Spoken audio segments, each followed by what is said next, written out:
বাঙালি জাতির পিতা। বাঙালি জাতি বলতে কি বোঝায়? শুধু বাংলাদেশ, শুধু বাংলাদেশের বাঙালিরা?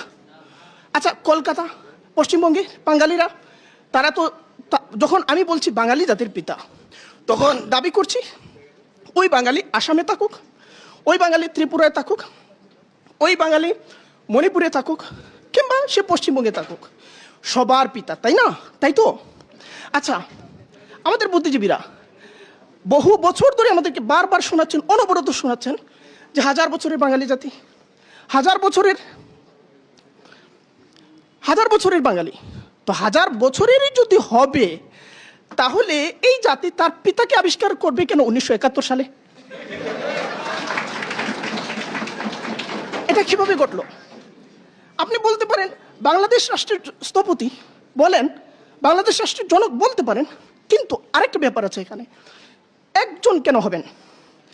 আপনারা জানেন যে আমেরিকায় জাতির পিতা বেশ কয়েকজন, একটা পরিষদ, সবাইকে তারা জাতির পিতা বলছেন। এখন এখানে যে এই যে একচ্ছত্রতা প্রতিষ্ঠিত করা হয়েছে, এই যে একক কর্তৃত্ব প্রতিষ্ঠা করা হয়েছে, আপনি একটা বিপ্লবের মধ্য দিয়ে রাষ্ট্র ক্ষমতার কেন্দ্র থেকে তাকে সরালেন, কিন্তু তার ন্যারেটিভগুলো যদি আপনার মাথায় থাকে, আপনার বিশ্ববিদ্যালয়ে থাকে, আপনার সাংস্কৃতিক কেন্দ্রগুলোতে থাকে, আপনার মিডিয়া যদি থাকে, তাহলে সে আপনাকে শাসন করছে এবং তার শাসনের মধ্যেই আপনি আছেন। এখন পর্যন্ত আমরা আছি।